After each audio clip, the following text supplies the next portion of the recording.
우리 한 절씩 교독하면서 오늘 주실 주님의 은혜를 함께 기대하겠습니다. 제가 먼저 10절 봅니다. 모세와 아론이 회중을 그 반석 앞에 모으고 모세가 그들에게 이르되 반역한 너희여 들으라.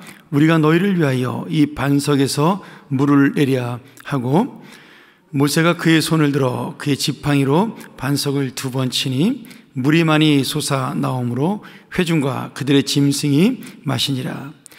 여호와께서 모세와 아론에게 이르시되 너희가 나를 믿지 아니하고 이스라엘 자손의 목전에서 내 거룩함을 나타내지 아니한 고로 너희는 이 회중을 내가 그들에게 준 땅으로 인도하여 드리지 못하리라 하시니라. 이스라엘 자손이 여호와와 다투었으므로 이를 무리라 하니라. 여호와께서 그들 중에서 그 거룩함을 나타내셨더라. 아멘. 오늘 우리에게 주시는 이 민수기 20장의 말씀은 모세와 아론이 가나안 땅에 들어가지 못하게 된 원인을 우리에게 설명해 주는 그런 말씀이 나와 있습니다. 이스라엘 백성이 이제 오랜 광야 생활 속에 르비딤이라는 장소에 짐을 풀게 됩니다. 근데 거기에 예전처럼 물이 없었던 거죠. 그래서 이 백성들이 다시 한번 모세에게 우리를 목말라 죽이느냐라고 불평하고 원망합니다. 사실 이 불평은 한 번만 했던 것이 아니라 출애굽기 17장에 보면 똑같은 장소에서 똑같은 내용을 가지고 이스라엘 백성이 불평을 합니다. 그리고 바위에서 물이 솟아나오는 것까지도 똑같죠. 그런데 앞에 출애굽기 17장에서는 모세가 정말 백성들의 원망을 듣고도 백성들을 안타까워하는 마음으로 하나님의 지팡이로 그 바위를 쳐서 물이 나오게 했습니다. 그런데 오늘은 모세가 불평하는 이스라엘 백성을 향하여 분노하고 그들을 책망하면서 소리를 질러 바위에서 물이 나오게 하는 그런 차이가 있죠. 지금 똑같은 기적이 똑같은 장소에서 일어나는데 문제는 뭐가 달라졌냐면 모세의 마음과 아론의 마음이 달라졌습니다. 우리가 주님의 일을 하면서 똑같은 마음으로 일을 한다는 것은 쉽지가 않습니다. 저는 교회 리더로서 이 모세의 마음이, 아론의 마음이 저는 정말 충분하고 그리고 100% 공감이 가고 이해가 됩니다. 지금 수십 년 동안 이스라엘 백성이 광야 생활을 하면서 이러한 물이 없는 일을 겪은 것이 한두 번이 아닙니다. 그럼에도 지금 이스라엘 백성은 그런 많은 하나님의 기적을 경험하고도 똑같이 하나님 앞에 원망하고 불평하는 모습을 동일하게 보여주고 있는 겁니다. 믿음이 이 광야 생활을 그렇게 오래 했지만 하나도 나아지지 않았다라는 거죠. 그러니 그런 백성을 바라본 모세, 지금 똑같은 장소에서 똑같은 모습으로 하나님의 기적을 보고도 불평하고 원망했던 이스라엘 백성을 바라봤던 모세의 마음이 이게 참 안타까움을 넘어서 이제는 뭐로 나타나냐면 분노로 나타납니다. 이스라엘 백성이 하나님을 원망하고 불평했다면 이제 모세는 이 백성을 향해서 불평하고 원망을 하는 거죠. 지금 모세가 이 바위를 치면서 했던 이야기가 굉장히 중요합니다. 우리가 너희를 위하여 이 반석에서 물을 내랴. 그러면서 화를 내면서 이 바위에게 명령을 했습니다. 그 지팡이로 반석을 2번이나 쳤습니다. 원래 반석은 한 번만 쳐도 상관이 없는 거죠. 그런데 지금 자신의 개인적인 감정으로 반석을 2번이나 친 겁니다. 2번 친 게 중요한 게 아니라 지금 바위를 쳤던 모세의 마음이 예전에 출애굽기 17장에 불평하던 백성들을 향해 가졌던 안타까운 마음이 사라진 데 문제가 있던 겁니다. 오늘 여러분, 주님의 일을 하면서 지치고 힘들어서 변하지 않는 상황을 보면서 하나님 앞에 원망할 수가 있어요. 그런데 우리가 놓치지 말아야 될 게 하나 있습니다. 하나님은 우리의 원망도 듣고 불평도 듣습니다. 저 역시도 주님의 일을 하면서 힘들면 하나님께 원망할 때가 있죠. 불평할 때가 있죠. 이 정도까지 안 하셔도 되는데 왜 이렇게 힘들게 저를 하시냐. 그럴 때가 있습니다. 그런데 지금 이 불평과 원망이 하나님이 왜 나를 이렇게 인도하실까에 대한 그 하나님을 붙드는 마음으로 원망하고 불평하는 것은 여러분 믿음입니다. 하지 않으면 좋겠지만 그래도 하나님은 이 모든 것을 없애줄 수 있는데 왜 나에게 이렇게 하시냐에 대한 하나님의 능력과 은혜를 믿으면서 하나님께 원망하는 것은 믿음이에요. 근데 지금 모세가 갖고 있는 원망의 문제는 뭐냐면 이스라엘 백성을 구원하신, 그리고 이스라엘 백성을 끝까지 가나안 땅으로 인도하시는 하나님에 대한 불신이 들어가 있었던 겁니다. 아니, 이걸 바꿔 말하면 하나님에 대한 불신이 아니라 이 백성에 대한 불신이죠. 저 인간들은 정말 도저히 가나안 땅에 들어가지 못할, 저렇게 하나님의 은혜를 받고도 저 모양 저 꼴로 사는 거 보니까 너네는 틀린 인생이야. 지금 하나님께서는 하나님의 거룩함을 통해서 끝까지 약속을 지키시고 이스라엘 백성을 가나안 땅으로 인도하신다라고 말씀하고 있는데, 모세는 지금 인간의 감정이 최악으로 올라와서 그 이스라엘 백성을 포기하고 싶은 마음이 그 안에 들어가게 된 것입니다. 오늘 참 놀라운 게 지금 모세의 지팡이를 통해서, 모세를 통해서 능력은 일어났어요. 바위에서 물이 나오는 기적은 일어났습니다. 그런데 그 능력과 기적이 하나님의 거룩한 마음은 드러내지 못하고 있다는 거예요. 그리고 그 능력과 기적을 일으킨 모세와 아론은 하나님의 뜻대로 행하지 않았기 때문에 가나안 땅에 들어가지 못한다라는 그런 책망을 받습니다. 우리가 여러 번 이 본문에 대한 이야기를 들었기 때문에 여러분이 이 본문의 내용을 이해하지 못하시는 분은 없을 거예요. 그런데 오늘 우리가 배워야 될 가장 중요한 것은 무슨 신학적인 내용도 중요하고 모세가 가나안 땅에 들어가지 못하게 된 어떤 율법의 이유도 중요하지만 가장 중요한 건 뭐냐면 지금 하나님의 그 원하시는 사역, 하나님이 우리를 구원하신 목적, 그리고 그 하나님의 놀라운 자비와 사랑을 나타내지 못하는 사역은 하나님의 인정을 절대로 받을 수 없다는 것을 보여주고 있는 겁니다. 여러분, 세상적으로 모세가 이런 일을 했다고 해서 지금 백성들이 모세에게 무슨 네가 뭔데 우리한테 그러느냐, 그런 말을 듣지 않습니다. 그는 여전히 리더의 위치에 있고 백성들이 존경하는 자리에 있어요. 여전히 지금 모세를 통하여 능력은 나타났고 하나님의 은혜는 나타났습니다. 그런데 지금 모세는 정작 하나님의 구원의 그 역사를 이루어야 될 리더로서 하나님의 그 구원의 뜻을 나타내지 못한 겁니다. 그러니 모세가 자기도 모르는 사이에 스스로 아론과 함께 하나님의 구원 사역을 막거나 아니면 믿지 못하는 그러한 상태가 된 것입니다. 물론 그것이 일시적인 감정이었어요. 그런데 어쩌면은 모세의 마음속에 이 백성들을 내가 끝까지 바라보니까 도저히 이 사람들의 믿음으로는 가나안 땅에 들어가지 못하겠다, 그런 마음이 차곡차곡 쌓이면서 결국 이 무리바 사건을 통해서 터져나오게 된 것입니다. 무슨 말씀이냐면 하나님은 우리를 구원시키는데, 우리에게 어떤 하나님의 놀라운 역사를 일으키는데 우리의 공로나 우리의 믿음이나 우리의 성품이 필요하신 분이 아닙니다.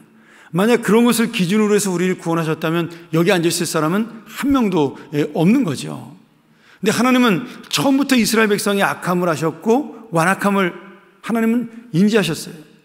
그리고 그 백성을 내가 끝까지 인도해서 가나안 땅에 드리겠다는 것은 하나님의 열심이고 하나님의 의지입니다. 다만 지금 이스라엘 백성이 가나안 땅에 들어가지 못했던 이유는 그런 하나님의 열심과 하나님의 의지를 반해서 끝까지 내가 안 들어가겠다라는 본인의 의지 때문에 그들은 가나안 땅에 들어가지 못한 겁니다. 그런데 그렇게 이스라엘 백성들이 자신의 불신앙으로 가나안 땅에 들어가지 못하겠다고 말한 것은, 그것은 모세와는 상관이 없는 하나님과 이스라엘 백성의 문제였어요. 그것이 민수기 14장에 12정탐꾼에 보내놓고 10정탐꾼이 부정적인 보고를 하고 이스라엘 백성이 드디어 나는 가나안 땅에 못 가겠구나라고 결정하게 된 그런 동기가 되는 거죠. 그런데 이스라엘 백성이 어떻게 마음을 품었든 간에 하나님은 그들을 인도하시기로 마음을 먹고 그들을 구원하시기로 결정을 하신 거예요. 근데 지금 이것을 바라보고 있는 모세와 아론이 하나님의 마음, 하나님의 구원 사역과는 상관없이 자신의 감정과 그리고 자신의 생각으로 그것을 재단하고 결정을 한 것입니다. 여러분, 능력이 많다고 해서 오늘 물이 나오게 하는 기적을 일으켰다고 해서 그것이 하나님의 뜻은 아닙니다. 하나님의 뜻은 기적에서 나오는 것이 아니라 영혼을 살리는 데서 나오는 겁니다. 지금 모세가 이러한 실수를 통해서 가나안 땅에 들어가지 못한다. 물론 이것도 문자적인 뜻도 맞지만 상징적인 뜻도 있습니다. 사실 모세가 가나안 땅에 들어가지 못한 것은 아니에요. 모세가 죽었던 비스가산 언덕 자체가 이미 가나안 땅 그 안에 들어가 있는 영토 안에 들어가 있는 상태입니다. 다만 그가 가나안 땅에 들어가서 삶을 살지 못하는 것을 보여준 거죠. 지금 이것은 상징적으로 하나님의 그 구원 사역을 거절한 자, 하나님의 구원 사역을 믿지 못하는 자가 받는 심판에 대해서, 그리고 하나님의 책망에 대해서 상징적으로 우리에게 보여주고 있는 겁니다. 모세와 아론 같은 위대한 지도자도 하나님의 은혜를, 하나님의 구원의 능력을, 하나님의 그 놀라운 사랑을 못 믿으면 구원 사역을 방해하는 자가 될 수 있다는 거예요. 아무리 기적을 많이 일으키고 능력을 많이 일으키는 자라도 하나님의 그 구원 사역을 막는 자는 하나님의 도구로 쓰이고 끝날 수 있다는 사실을 오늘 우리에게 심각하게 이 말씀이 보여주고 있는 겁니다. 아니 한 번 정도 실수한 걸 가지고 하나님이 모세와 아론을 구원의 반열에서 빼거나 가나안 땅에 못 들어가게 하거나 그런 것이 아니라는 거예요. 그것은 지금 이 하나님께서 한 영혼을 바라보는 사역, 이스라엘 백성같이 어리석고도 무능한 자를 구원하시는 그 놀라운 은혜가 얼마나 귀한 것인가를 우리에게 보여주기 위한 이 귀한 말씀이죠. 그리고 또 영적인 의미입니다. 학자들 간에는 모세가 율법의 대표자이기 때문에 율법으로는 천국이 상징되는 가나안 땅, 율법으로는 천국에 들어갈 수 없다는 것을 상징적으로 보여주기 위해서 모세가 가나안 땅에 들어가지 못했다, 그렇게 해석하는 신학적인 해석도 있습니다. 그것도 일리가 있는 해석이지만 중요한 거는 지금 내가 모세처럼 열심은 있는데, 능력은 있는데 그 열심과 능력을 가지고 주님의 구원 사역을 위하여, 영혼을 살리는 사역을 위하여, 또 하나님의 놀라운 이 사랑과 자비를 나타내는 그런 사역으로 나가는 사람이냐, 아니면 그 능력을 가지고 오히려 하나님의 일을 막는 사람이냐, 그것을 깨닫게 하는 데 있는 것입니다. 사랑하는 여러분, 지금 모세의 역할은요, 이스라엘 백성을 향해서 너희들은 가나안 땅을 들어갈 수 있는 자야, 너희는 가나안 땅을 들어갈 수 없는 자야 판단하는 것이 모세의 사명이 아닙니다. 모세는 그저 하나님 말씀에 순종해서 그들이 어떤 사람이든지 간에 그들을 하나님의 뜻대로 가나안 땅으로 인도하는 인도자의 역할이 모세의 사명이에요. 이스라엘 백성이 어떤 태도로 나오든 어떤 잘못을 하든 결정은 하나님께서 하시는 것이지 모세가 하는 것이 아닙니다. 근데 지금 모세는 그 바위를 치면서 자신이 이들을 구원받지 못할 백성으로 판단을 하고 정죄를 한 것입니다. 그러니 여러분, 예수를 오래 믿고 내가 오랫동안 가지고 있는 고정관념과 선입관으로 하나님의 일을 바라보고 사람을 바라본다는 것이 얼마나 무서운 것인지를 우리가 잘 아셔야 됩니다. 이 부분은 안 되라고 말하는 것, 특별히 한 영혼을 바라보면서 저 사람에 대한 판단과 그리고 가치를 내가 결정하는 것은 하나님의 뜻이 아니라는 사실이죠. 오늘 여러분, 하나님께서는 이스라엘 백성을 끝까지 버리지 않으신다라고 말씀하셨어요. 결국 출애굽 1세대의 불신앙으로 그들은 가나안 땅을 들어가지는 못했지만 그래도 하나님은 그들을 끝까지 이 광야에서 구름기둥과 불기둥으로 인도하셨고 만나와 메추라기로 그들을 먹이셨습니다. 그들이 아무리 불평하고 원망해도 하나님께서는 바위에서 생수를 내어 그들을 살리셨어요. 예수님께서는 이러한 악한 자들을 향해 당신이 오히려 십자가를 지는 그러한 놀라운 구원의 사역을 베푸셨습니다. 그들이 망한다라고 절대 안 된다라고 예수님은 그들을 버리지 않으시고 오히려 그들을 위하여 죽으신 겁니다. 모세가 해야 될 역할은 바로 그것이었습니다.